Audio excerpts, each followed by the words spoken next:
मालेगाव महानगरपालिकेच्या माध्यमातून छत्रपती शिवाजी महाराज स्मारक व परिसर सुशोभीकरण करण्यात यावे अशी मागणी गेल्या अनेक वर्षांपासून समितीच्या माध्यमातून शिवप्रेमी करत आहे।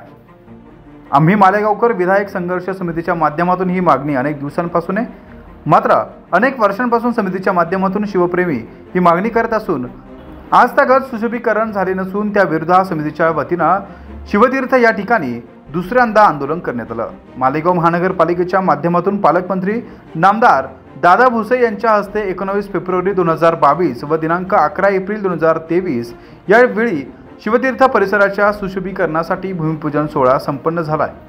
मात्र आज पोहोचते सदर काम पूर्ण झाले नाहीये, त्यामुळे शिवप्रेमींमध्ये प्रचंड संताप निर्माण झाला आहे। आम्ही मालेगावकर विधायक संघर्ष समिती त्याचबरोबर मालेगावातील शिवप्रेमी नागरिकांच्या वतीने दिनांक 7 फेब्रुवारी 2023 रोजी शिवतीर्थावर लाक्षणिक उपोषण करून शिवतीर्थ सुशोभीकरणाची मागणी करण्यात आली होती। त्यावेळी मनपा प्रशासनाने आश्वासन दिले असता तात्काळ काम चालू केले जाईल, मात्र आजपर्यंत मनपा प्रशासनाने शिवतीर्थ सुशोभीकरणाचे काम चालू केले नाही आहे। याचा तीव्र शब्दात निषेध व्यक्त करण्यात आला असून 2 वेळा भूमिपूजन करून देखील सुशोभीकरणाचे काम सुरू झाले नाहीये। त्याबद्दल पालकमंत्री दादा भुसे यांनी मालेगावच्या जनतेची माफी मागावी अशी मागणी आता निखिल पवार यांच्या माध्यमातून केली जाते आहे। छत्रपती शिवाजी महाराजांच्या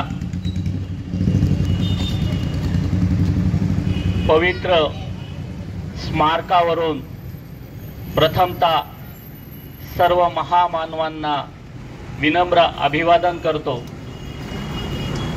शिवतीर्थ सुशोभीकरण झालं पाहिजे या मागणीसाठी मालेगाव शहरातील तमाम शिवप्रेमी नागरिकांच्या वतीने